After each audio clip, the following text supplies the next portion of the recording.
Boa noite a todos vocês, a graça e a paz esteja com vocês, com todos aqueles que vão estar nos ouvindo e assistindo. É muito bom poder estar reunido nesse domingo, um domingo especial para nós.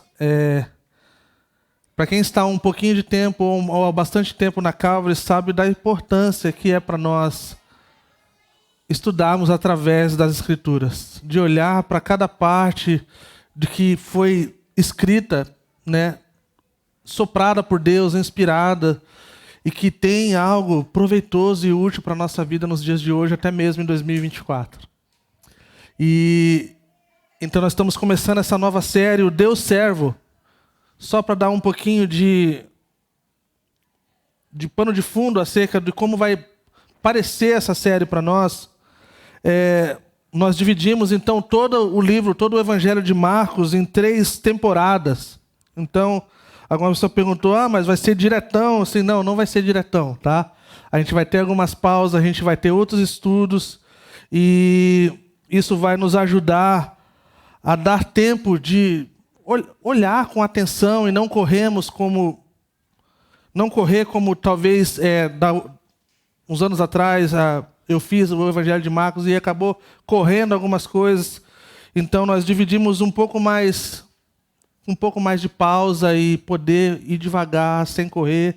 Então, como a maior parte dos domingos agora acerca do Evangelho de Marcos vai ser eu que vou ensinar, então assim, não tem um problema acerca do tempo e nem da questão do quanto. Porque se nós entendemos que é hora de parar, domingo que vem a gente continua da onde a gente parou. Então, não é um problema. Mas vai ser muito legal. Para alguns de vocês vai ser talvez a primeira vez que você vai estudar na igreja um evangelho inteiro, cada capítulo, cada versículo. E é muito legal. Você que está nos visitando, seja muito bem-vindos. É muito legal. Eu sempre falo isso e é de verdade, de coração, pessoal. É um prazer para nós da Calvary de Curitiba termos quase que semanalmente pessoas nos visitando. E você que está nos visitando, a maioria do pessoal que está aqui um dia nos visitou, tá? Então pode ser que essa sua visita se estenda um pouco mais e fique um pouco mais de tempo. É assim que é e é assim que funciona muitas vezes, tá bom? Vamos lá então, pessoal. Vamos entrar no que interessa nessa noite. Antes de entrar no texto, eu gostaria de indicar alguns livros que eu usei para me preparar para essa série. A Cruz do Rei, do Tim Keller, é um clássico acerca do Evangelho de Marcos. É um livro, para mim, se tornou um livro muito especial. E eu sei que pode parecer ofensivo, mas eu não gostava de C.S. Lewis, tá? E foi através do Tim Keller que eu comecei a gostar de C.S. Lewis e poder ver na perspectiva de alguém diferente, que eu gostava muito como Keller, gosto muito, e poder ser apresentado a coisas que eram muito além das Crônicas de Nárnia. E isso é importante falar. Gosto das Crônicas de Nárnia, tá? Embora seja infantil. Mas tem muitas coisas muito mais legais, além do guarda-roupa e da feiticeira. Tá? Tem esse livro aqui, O Evangelho do Rei Jesus, do Scott McKnight. Esse livro é um dos livros mais desafiadores acerca do Evangelho. E para mim, era um livro que assim, enquanto eu me preparava e revendo as minhas anotações, eu olhava para ele e falava assim, cara, tem muita coisa para ser feito e muita lição de casa para rever e olhar para o Evangelho. Esse aqui é o nosso queridinho da Converge. Esse livro aqui, se você é da Calvary Curitiba, lembra da recomendação pastoral? Nós fortemente recomendamos você a ler. A diferença desses 2 livros é que esse livro aqui é de graça, nós temos lá embaixo, tá?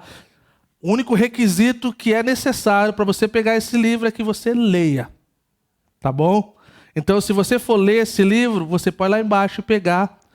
Nós vamos cobrir todo o conteúdo desse livro nesses próximos meses e maior parte do que a gente vai estar ensinando na Calvary Curitiba nesse próximo ano tem tudo a ver com esse livro, a forma que nós temos olhado de forma bíblica acerca do discipulado de Jesus, de como é diferente de muitas coisas que nós chamamos de discipulado nos dias de hoje. Beleza, pessoal? Marcos capítulo 1, versículo 1. Esse vai ser o versículo que nós vamos ficar hoje, tá? A Pri leu um pouquinho a mais para ela ir se habituando a vir na frente a ler. Eu não ia fazer ela vir na frente e passar nervoso para ler um versículo, né? Então deixa ela um pouquinho mais, tá? Marcos capítulo 1, versículo 1 diz assim: princípio do Evangelho de Jesus Cristo, Filho de Deus. Gente, imaginem comigo uma das coisas que eu estava pensando durante esse tempo de preparo. Como seria para mim e para você, depois de um tempo, nós percebêssemos que nós fundamentamos a nossa vida em algo errado ou torto. Quando eu me refiro a torto, é que não é bem assim do jeito que a gente achou que era. E a gente derramou a nossa vida, a gente entregou a nossa família, a gente dedicou os nossos filhos. Como seria para a gente? Gostaria que a gente pensasse por um instante. De falar assim: caramba, cara, investi toda a minha vida nesse negócio, cara, e o negócio é meio furado. Não seria uma coisa trágica para a gente? Não seria algo horrível, algo que nós ficaríamos não somente muito tristes, mas isso mexeria demais com as nossas emoções, com as nossas relações, com tudo que nós temos e somos? Pois é, o Evangelho de Jesus Cristo, ele é diferente de muitos dos evangelhos que a gente tem ouvido nos dias de hoje. E é louco pensar que alguns de nós, talvez que viemos de outros lugares, ou talvez não viemos de lugar nenhum em relação de igreja, talvez nós fundamentamos as nossas vidas em algo que era um evangelho, mas talvez não o de Jesus Cristo. E aí a gente pode se perguntar como isso é possível. É possível quando nós pensamos na perspectiva bíblica de uma narrativa que tem começo e que tem fim. Quando nós não só pegamos um pedaço do que é as Escrituras e não fundamentamos coisas que talvez você pode perceber em alguns lugares existem ênfases que elas não são antibíblicas. Elas só são além e acima do que deveriam ser. Então o começo ele é ok. Mas quando você vai ver, há um exagero na espiritualidade, há um exagero na forma do serviço, há um exagero na forma que a liderança lida com os seus liderados, com o abuso de poder e autoridade em nome de Jesus Cristo. Então nós precisamos rever isso, nós precisamos avaliar que tipo de evangelho é o de Jesus Cristo e que tipo de evangelho são esses outros. Eu estava hoje, por incrível que pareça, não sei porquê, mas o algoritmo do Instagram começou a jogar algumas coisas acerca de um tal do Dom Gospel. Já ouviram falar do Dom Gospel? É tipo um ídolos, só que como é gospel não vai chamar de ídolos. Aí chama de Dom Gospel. Ah, Dom. Ah, não tinha pegado a coisa do dom, um Dom Gospel. Você tem um dom, o dom é gospel. Aí você não usa para o ídolo. Deve ser alguma coisa assim. Não tinha pensado nessa questão. Pá. Mas o ponto era, tem essa menina com um nome diferente e ela canta uma música do Evangelho do Fariseu. E, gente, essa música, eu não sei quem é essa garota, não sei da vida dela. O que eu sei é que parece que é uma coisa profética para o Brasil. Que ela fala do interesse a si próprio, de se beneficiar a si mesmo, de pensar acerca de si mesmo, enquanto nós olhamos para a situação de outros lugares e o nosso coração não está nem aí. Eu estava pensando, cara, olha o nome da música que a mina coloca, o Evangelho do Fariseu. E não sei, ela foi para semifinal, coisa do tipo. Cara, a galera que estava na frente lá não é juiz porque é gospel, então eles são outra coisa. E aí um cara chorou, e aí o cara já trabalhou, o cara trabalha na África, numa coisa assim, cara, bizarra, acerca do cuidado das crianças. E eu tô aqui pensando nesse evangelho, tipo assim, cara, tem outros tipos de evangelho e a gente precisa cuidar para que a gente possa compreender a profundidade do que é essa questão de vivermos a vida que Deus deseja para nós. Eu já falei isso e eu volto a dizer que essa questão do Evangelho de Jesus Cristo, ela é tão crucial.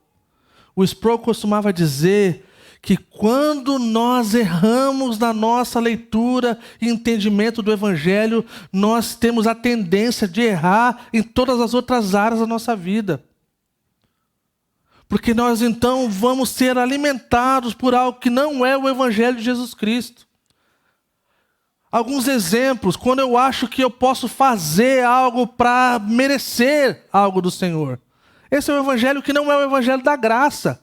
O evangelho da graça é que Cristo pagou por mim e por você algo, um preço que jamais, nem eu, nem você, seríamos capazes de pagar. Quando nós usamos do evangelho, ouvimos de um evangelho que ele só pensa em si mesmo, e não consegue pensar na comunidade, não consegue pensar num mundo caído e quebrado, não é o Evangelho de Jesus Cristo. É o Evangelho do eu.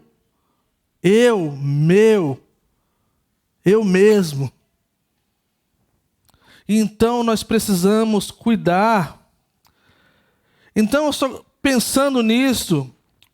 Este Evangelho de Marcos ele é muito peculiar em sua narrativa.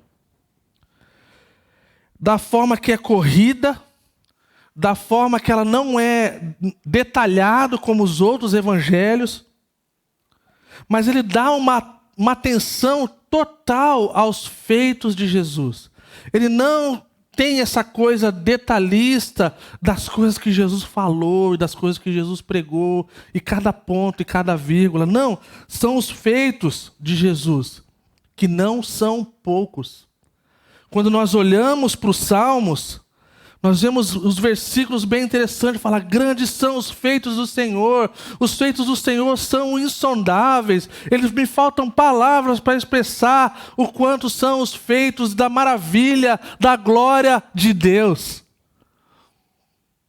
Então, quando nós pensamos nesse evangelho na perspectiva de Marcos, eu gostaria de chamar a nossa atenção para uma perspectiva artística. Que a gente pensasse na perspectiva de olhar para esse evangelho através de uma lente, de uma câmera.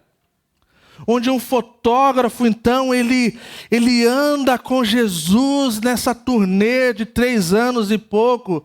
E ele começa, então, a clicar todos os eventos que isso acontece. E eu já falei isso uma vez, não sei você, mas se você conhece um pouco de câmera fotográfica, e quem tira foto sabe que há uma coisa incrível quando você ouve o barulho do clique.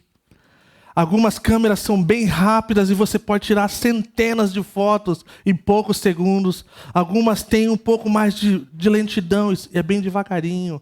Clique, clique. E a outra é tipo uma metralhadora.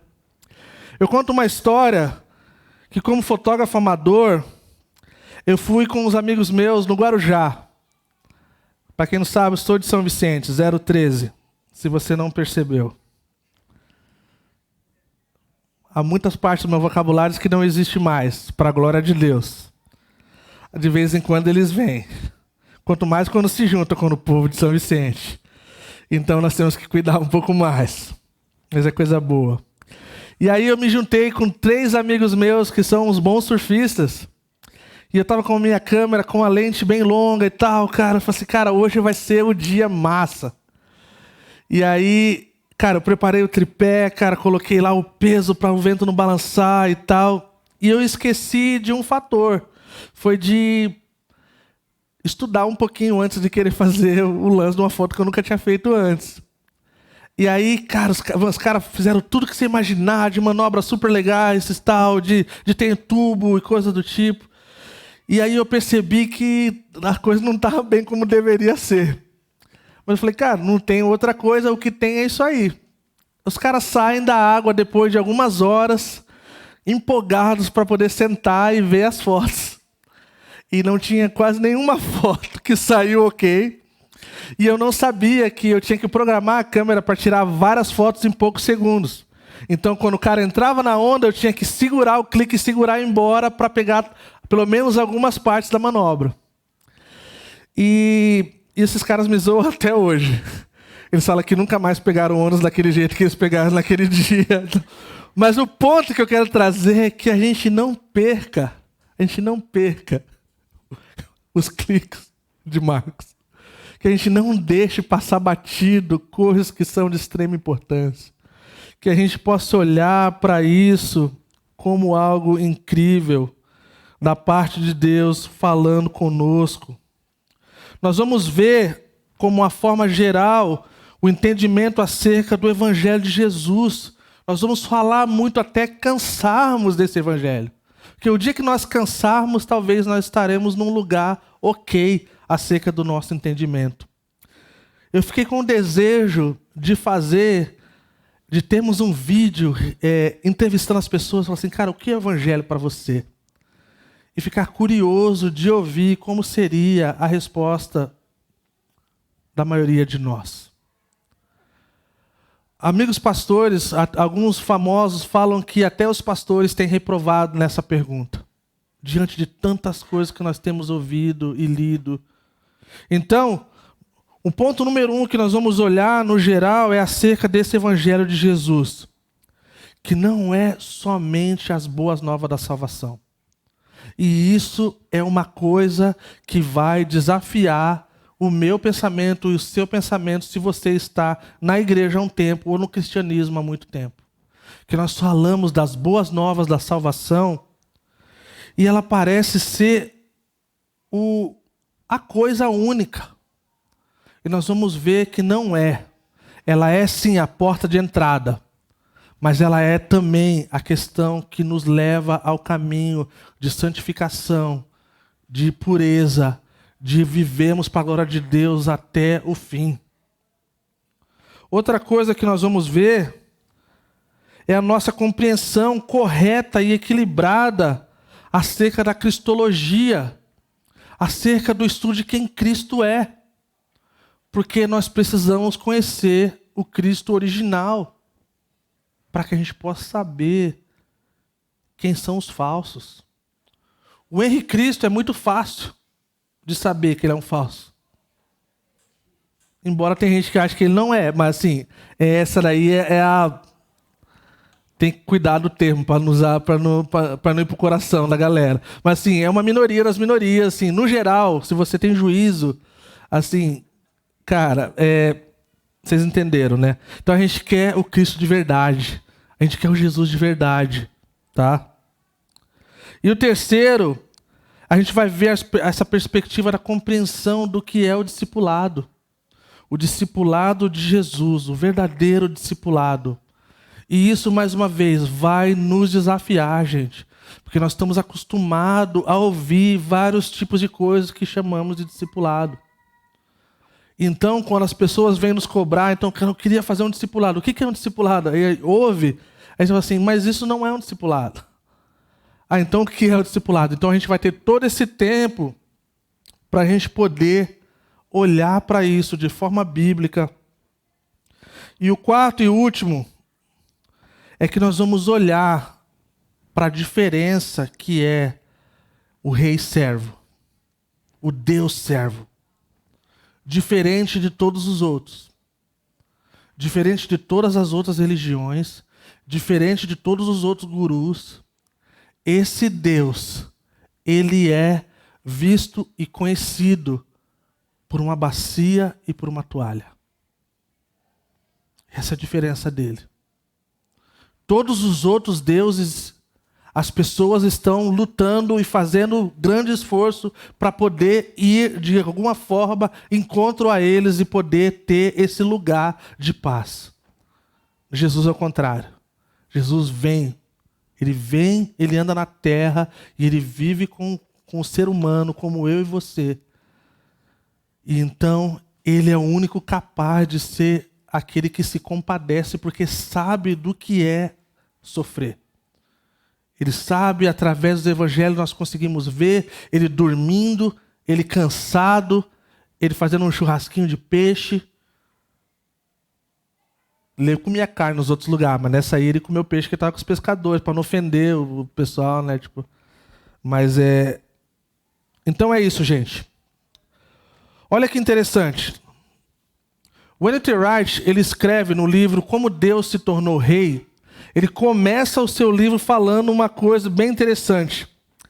Ele já começa criticando, ele já começa instigado nesse pensamento provocativo acerca da forma de que a igreja, no geral, olha para esse evangelho. Alguns chamam de uma alfinetada inglesa. Ele fala assim, que quando nós olhamos para o evangelho como uma coisa básica, e depois era como assim, nós olhamos para o evangelho como uma coisa básica. Então assim, você é novo na fé, coisa assim, você lê o livro de João, que é um arroz com feijão, um negocinho assim, e aí depois você vai para algo mais carnudo, aí você vai para as cartas paulinas, que tem, cara, o teor teológico e fora do normal, como Romanos e outras. E ele fala que isso é problemático. Ele fala que isso é problemático por dois aspectos. Primeiro, porque não é uma coisa simplista e básica. É uma coisa extremamente complexa. Se não fosse, nós não precisaríamos gastar tanto tempo das nossas vidas no domingo tentando ressignificar e reolhar para coisas que é tão simples e tão fácil de entender, né? Então, ele fala dessa questão de que o evangelho ele é de extrema importância do começo, no meio e no fim. Então, é verdade que o Evangelho de João, de alguma forma, ele nos ajuda a entender coisas de forma muito mais aparentemente light. Isso é verdade. Então, não é um erro em si.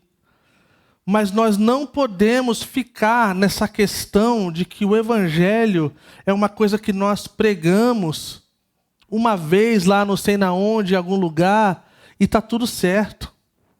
É porque esse evangelho é o que permeia tudo que nós fazemos. Se nós, então, acertarmos a nossa compreensão do evangelho, nós vamos entender o que é esperado de alguém que acredita nesse evangelho, no discípulo. Nós estamos com uma nova agora, 2.0, sei lá, declaração de missão, que agora eu espero que a gente pare com isso e feche por um bom tempo. A nossa declaração de missão, agora da Calvary Curitiba, é que a Calvary Curitiba existe para conectar os desconectados a uma vida centrada em Cristo. E aí, olha que interessante como o evangelho permeia tudo que nós fazemos. Quando nós pensamos numa vida centrada no evangelho, centrada em Cristo, a gente está pensando no evangelho. A gente está pensando na vida de o que quer dizer um discípulo, é aquele que tem uma vida diária com Deus, acerca das Escrituras, acerca da oração, acerca da compreensão da comunidade, do conectar uns com os outros, de estar conectado com Cristo, que está servindo a comunidade de forma local como aquele que está conectado com a missão. Mais uma vez, se a gente entende esse centrado em Cristo, centrado no Evangelho, de forma errada, nós não vamos conseguir viver a totalidade daquilo que está sendo proposto. Porque nós vamos estar desconfigurados. Então nós vamos acertar em algumas coisas e vamos falhar em outras. Mas vamos lá. Algumas coisas do pano de fundo de Marcos, né? Ele começa então de forma bem peculiar, né? O princípio do Evangelho de Jesus Cristo, o Filho de Deus, de forma muito incrível. tantas coisas para a gente poder olhar para isso, né? A gente vê que há essa diferença entre os outros evangelhos, embora eles estejam totalmente interligados. E é chamado, né, sinópticos, por causa disso. Eles têm harmonias, eles têm diferenças entre um e outro, mas não há erro. Quando você olha para uma passagem, talvez assim, está faltando tal coisa. Não, não está faltando. É dessa forma que há beleza e harmonia na inspiração divina. A gente vai ver que a história de Marcos, ele é um cara interessante.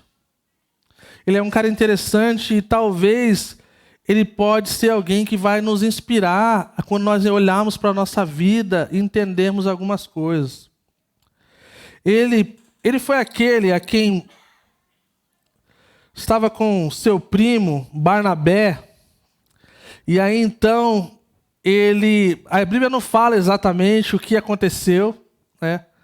Mas no livro de Atos, lá fala que ele deixou o apóstolo Paulo na mão. E aí, então, eles escolheram partir por caminhos diferentes.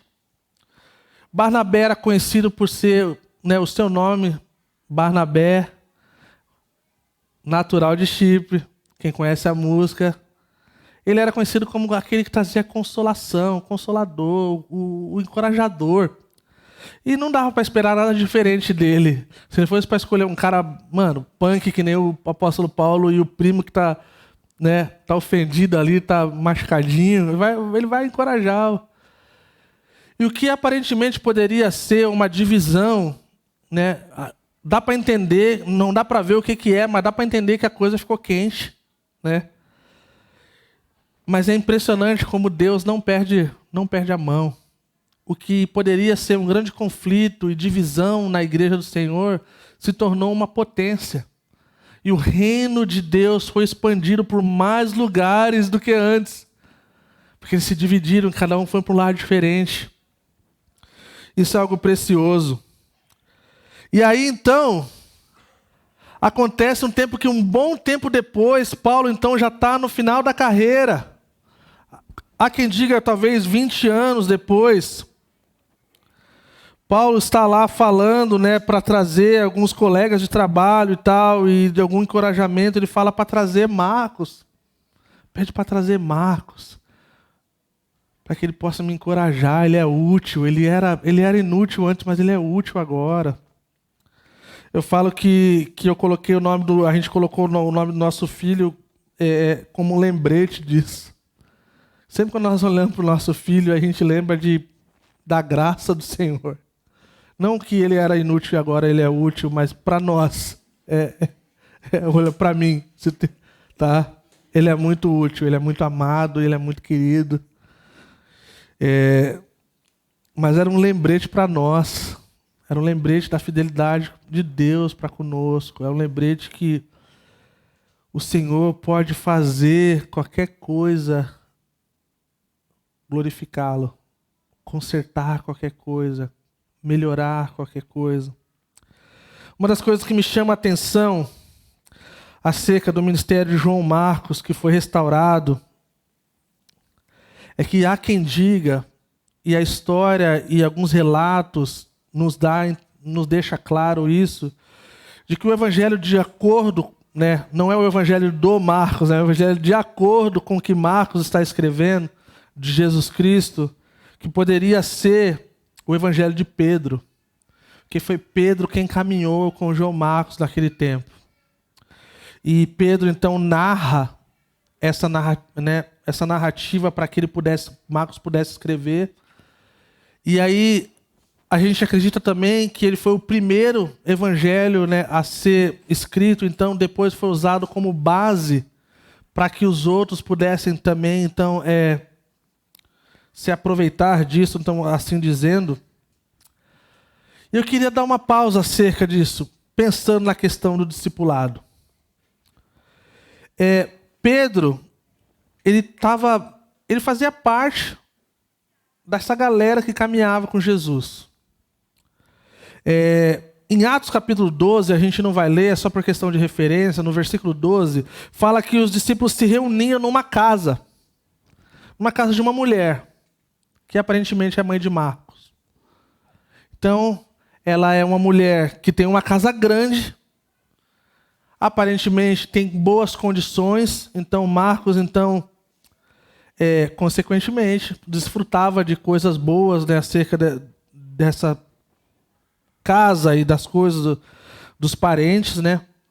Mas Pedro tinha uma amizade com Marcos. Então Pedro, ele assume essa posição pastoral acerca do cuidar de alguém que havia falhado. Eu não sei você, gente, mas eu já falhei miseravelmente.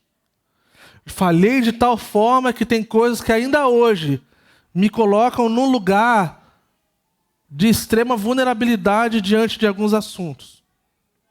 Então, eu já falhei na plantação de uma igreja. E eu sei o que é você carregar aquilo e falar assim, cara, eu não presto para fazer isso, cara. Cara, eu falhei miseravelmente. Talvez Deus nunca mais vai me usar. E tantas outras coisas na vida. E ter alguém que possa afirmar algo diferente na sua vida é de extrema importância. E Pedro era um cara experimentado no erro. Ele era experimentado na falha. Ele foi o único discípulo do Novo Testamento que Jesus falou, para trás de mim, Satanás. Imagina você nessa categoria, gente. Eu falo, mano, ter falhado na plantação acho que é mais de boa. Tipo assim, deve ser mais de boa. Não queria isso aí no meu currículo. Outra coisa, cara, Pedro, você vai me negar. Não, eu vou até o fim contigo, cara. Pô, Pedrão, você vai me negar, cara. Cara, antes, escuta o que eu tô falando, tem um barulhinho, antes desse barulhinho vai dar ruim. Então Pedro tá na categoria que Jesus falou, para trás de mim, Satanás. Pedro tá na categoria do 3 vezes o cantor. Cara, Pedro tá na categoria do não conheço esse cara. E muitas outras coisas. Então existe algo precioso no discipulado, na afirmação e no caminhar com pessoas nesse lugar. Imagine a humildade de Pedro, gente. De falar assim, poxa, Marcos, eu sei como é que é, cara. Cara, isso aí é tenso, cara. É tenso, mas Jesus é bom, eu conheço ele muito bem, cara. Ele perdoa, ele dá nova chance, cara. Ele é muito bom. Imaginem aquele tempo de caminhada junto. Eu tenho um amigo meu, um dos meus melhores amigos. E ele não é um cara experimentado no pecado, ou na falha, ou no erro. Obrigado, mano. Valeu, Gadinho. Ora, aí sim, hein? É café, pessoal. Tá. Esse meu amigo, eu já contei a história dele aqui. Ele é experimentado na dor. Ele é um cara dos seus 30 e poucos anos, agora perto dos 40. Eu tive a oportunidade de poder participar da conversão dele. Ele vai na praia à noite, ele vê uma criança comendo lixo. E aí ele começa a chorar, e ele pega a bike dele, e ele vai para minha casa, e ele pergunta assim, cara, eu só tenho uma pergunta para você, cara. Como um Deus, que você diz que é bom, deixa essa criança comer lixo? Aí ele falou, quer saber? Eu não quero ouvir. Eu quero que você me ouça. Porque eu tenho opinião sobre ele. Então ele falou a noite toda a opinião dele acerca desse Deus. E no outro dia, então antes ele foi embora, eu não falei nada. Falei, cara, ele não queria ouvir. Falei, não, tá tudo certo. Ele foi embora e falou assim, antes de ir embora, ele falou assim, amanhã eu vou vir e aí você pode falar e eu quero ouvir você.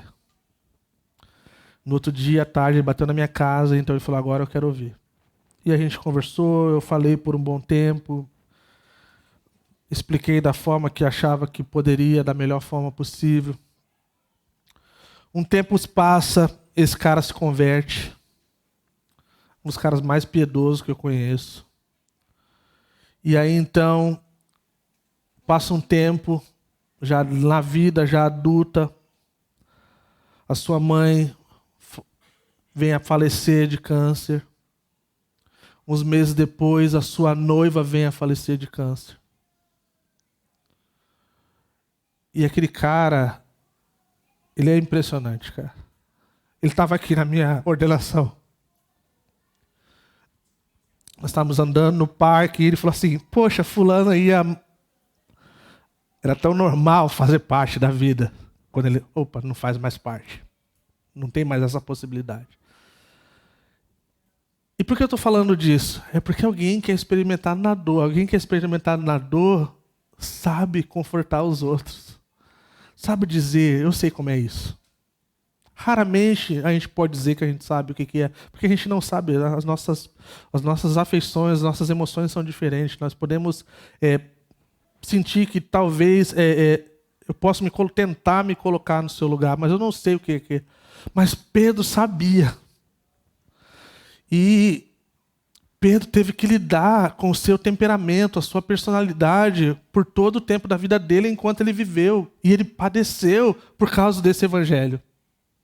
Então, quando a minha pergunta do começo, se nós chegássemos à conclusão que nós fundamentamos a nossa vida no evangelho errado, é pensar o que foi que esses caras viram em Jesus e nesse evangelho de Jesus, que eles estavam dispostos a morrer. Eles estavam dispostos a ser crucificados de cabeça para baixo. Eles estavam dispostos a perder a cabeça por causa desse evangelho. E a gente não está afim de fazer isso por outro evangelho. A gente não deve estar afim de fazer isso. Mas a gente deve ter consciência de que esse evangelho de Jesus Cristo, ele vale tudo e mais um pouco.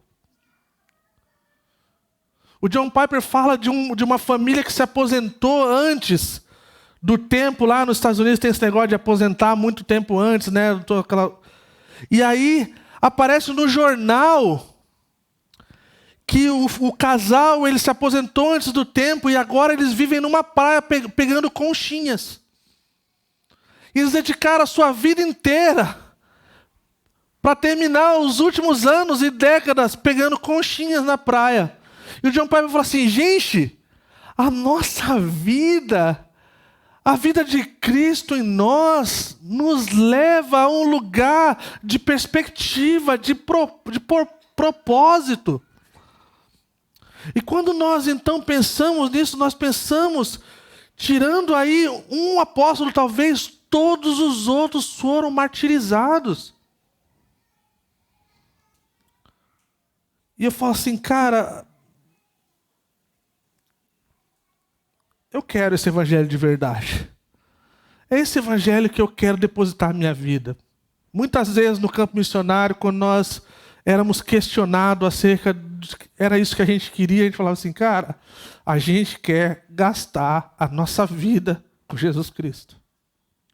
A gente quer chegar lá na frente e falar assim, cara, eu talvez faria muitas coisas diferentes. Mas acerca disso, ter minha vida não só salva, mas continuamente até o fim, permeada por esse evangelho, pela vontade de Cristo. Amém? Então ele escreve, né, o seu nome, João Marcos, a gente vê que é o nome hebraico, né, João, e o nome grego-romano, Marcos. E aí, a gente então, quando é chamado de Marcos, a gente entende que o público-alvo dele é diferente. Ele não está falando para os judeus, ele está falando para os romanos crentes, os gentios. Então, você não vê nesse livro ele explicando, falando de rituais judaicos, falando de coisas. Não, ele está falando para um público como eu e você. O Evangelho de Marcos é o que mais tem palavras em latim. Tem várias palavras em latim. Ele está falando para quem entende o que ele está falando. Então, assim, até nós que não, talvez um ou outro talvez conheça latim, mas você, opa, isso aqui eu conheço. Census, né? Então, assim, é interessante. Então, ele escreve esse livro, então, pensando nesse povo E, consequentemente, eu e você, para que pudéssemos entender isso. O propósito e o tema desse livro é indicado nesse primeiro versículo que nós lemos. É acerca do Evangelho de Jesus Cristo, o Filho de Deus.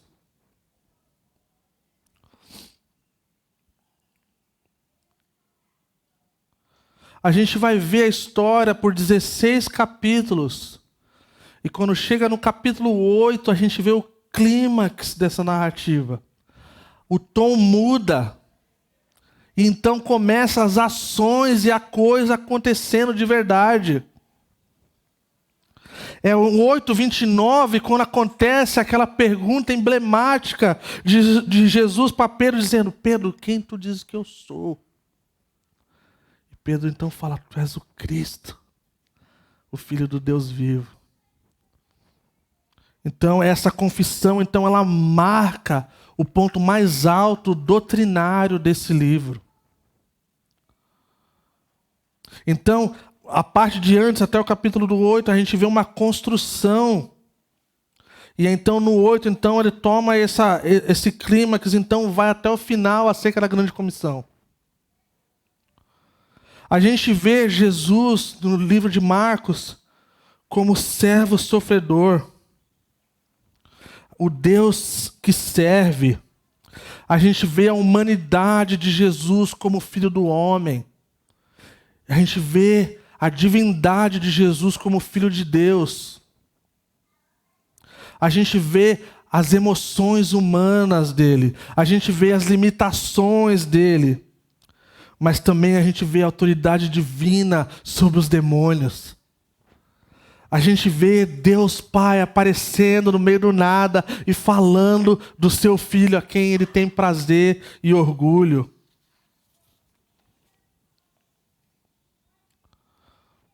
Algumas coisas que nós podemos ver nesse Evangelho.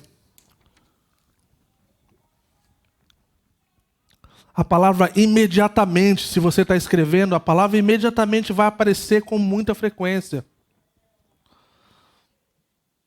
Eutos, em grego. Nenhum dos outros 3 evangelistas gastaram tanto tempo falando disso. Imediatamente, logo ou de repente.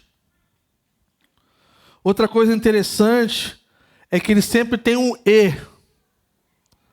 O e quer dizer que sempre tem uma coisa acontecendo. Não sei, e não sei o que lá. E ninguém fala isso sem uma coisa próxima. Não faz sentido nenhum. Em inglês, talvez, um pessoal da Nova Zelândia faria, mas assim, é outro caso. Que eles falam tudo com e no final. Mas no nosso caso, não faz sentido nenhum. Ele deixa de fora todos os longos discursos dos outros evangelhos. Então ele foca nos feitos, coisas curtas e rápidas, com harmonia, perfeição.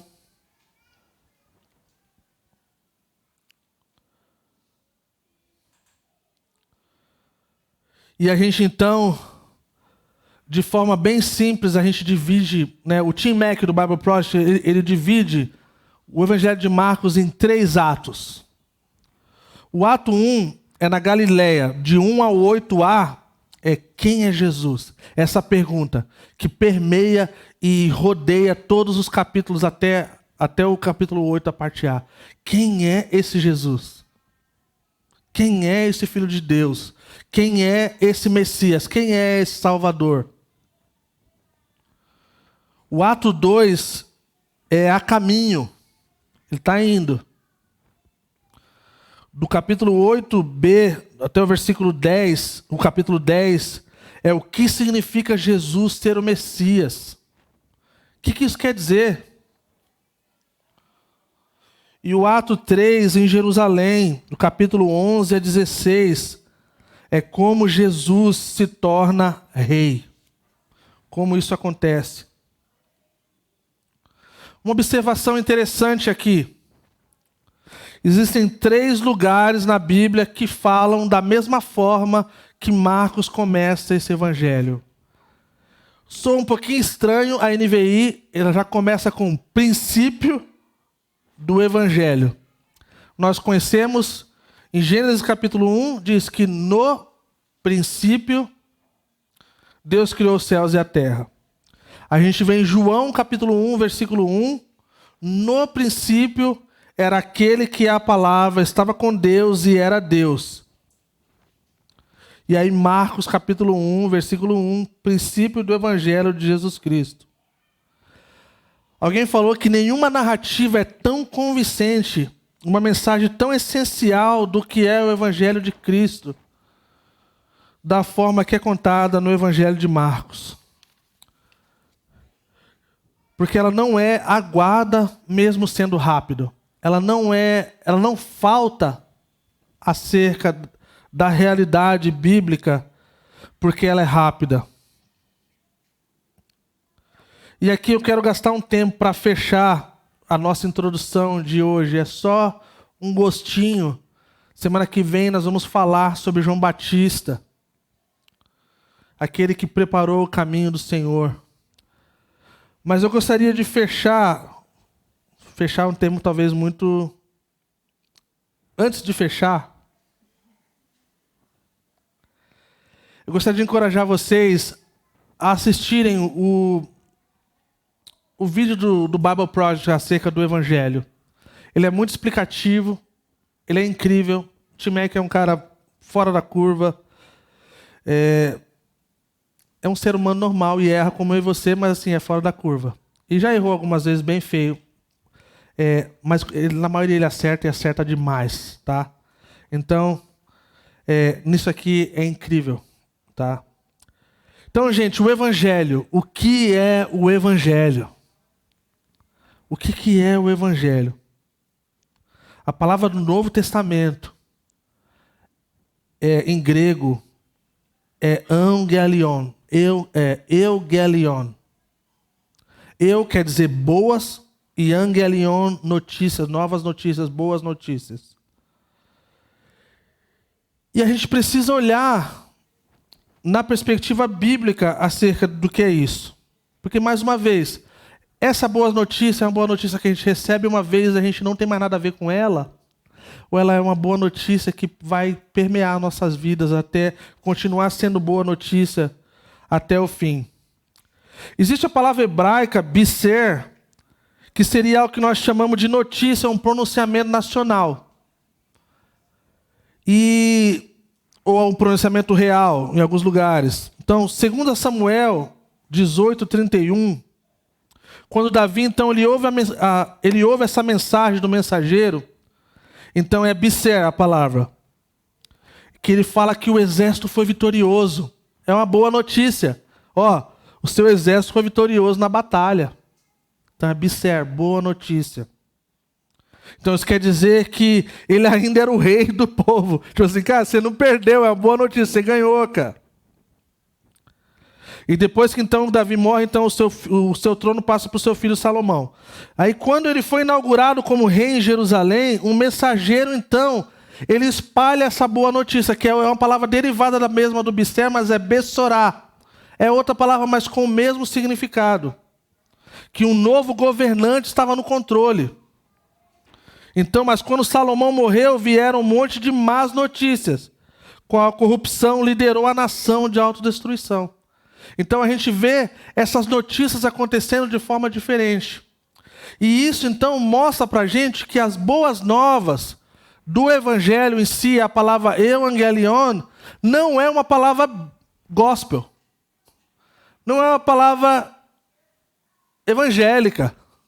Ela já existia antes. E ela tinha inúmeras aplicações.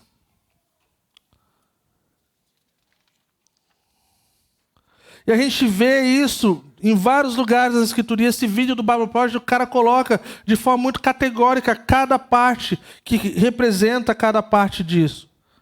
Então, quando Jesus então aparece em cena, ele continua sendo as mesmas boas novas de anunciação do Evangelion, do reino de Deus, que Isaías havia profetizado centenas de anos antes. E aí então a gente começa a perceber que existe algo a mais que talvez a gente conheça. essas boas novas do Evangelho de Jesus Cristo, ela não modifica conforme o tempo. E esse é um dos pontos principais de grande observação. É porque a palavra evangélico, cristão ou crente, ela tem as suas conotações e o seu peso, não é verdade? Cada lugar que você vai, você é crente? Crente. Ou tipo, fulano ali é evangélico. Já conto as histórias para você. Quando eu pego o Uber e o Paulo fala, você trampa com o que aqui em Curitiba? Aí eu tipo, sou pastor. As boas novas não é assim. As boas novas sempre do mesmo jeito, acerca do mesmo Senhor, que não muda. O seu povo muda. O seu povo fala merda. Ele nunca falou.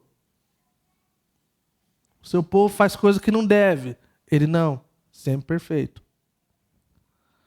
Então, como é importante para a gente pensar que talvez nos dias de hoje a gente ouviria várias vezes, de tempo em tempo, as boas novas de alguma forma ser pronunciada através do aspecto político, social, todas as áreas. Mas existe uma boa nova que difere de todas as outras. E essa é a de Jesus Cristo, o nosso Senhor e Salvador. Nós precisamos, pessoal, olhar para isso como algo de extrema importância. Porque isso tende a mexer com a forma que nós somos. Isso tende a mexer com a forma que nós queremos ser. Isso tende a mexer com o que nós desejamos que a nossa igreja seja ou se pareça. Então eu queria olhar para vocês, eu queria ler para vocês um texto que eu já li. E aí eu vou encerrar de verdade.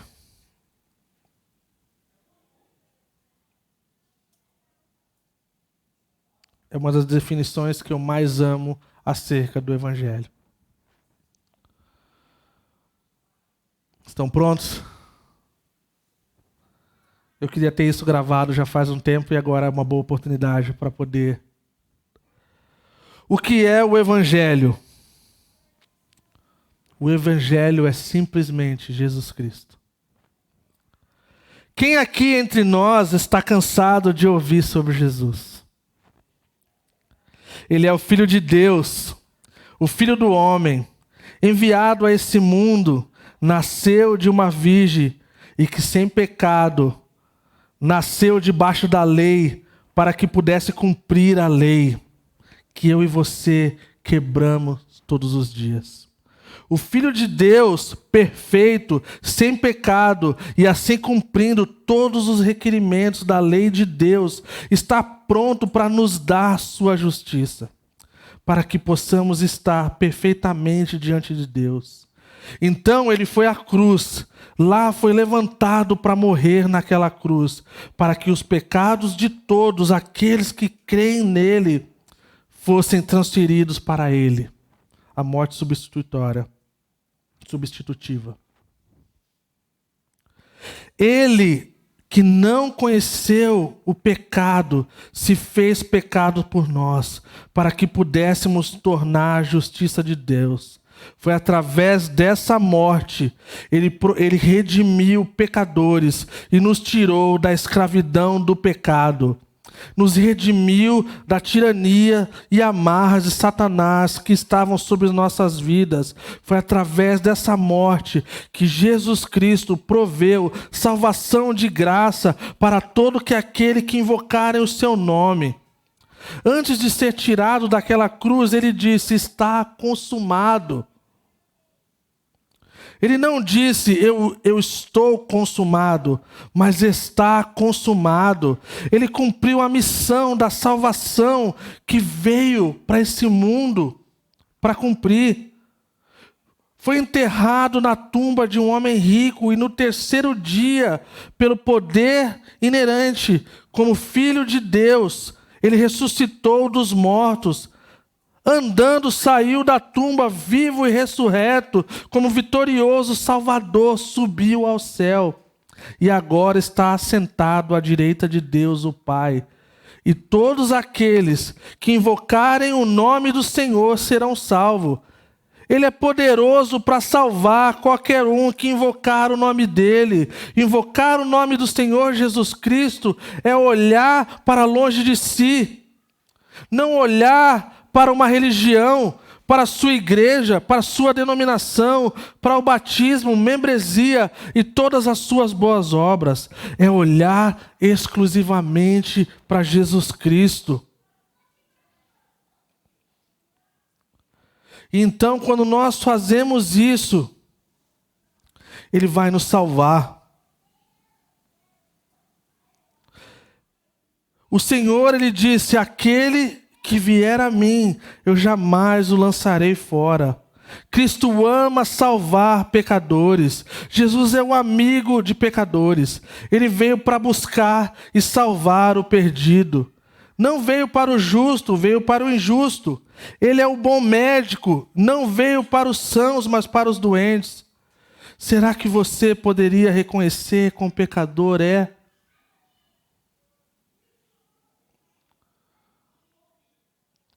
Pode reconhecer quão doente você é por causa do pecado e que você é incapaz de salvar a si mesmo? Você pode invocar o nome dele e dizer: Senhor Jesus, salva-me. Eu sou o pior dos pecadores, mas a sua graça foi oferecida a pecadores como eu. Se você invocar o nome de Jesus nesse exato momento, prometo para você, pela autoridade da palavra de Deus, que Ele irá lhe salvar.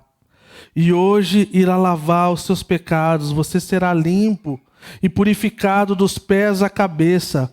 Venham e vamos discutir essa questão, mesmo que os seus pecados sejam vermelhos como escarlate, eles se tornarão brancos como a neve.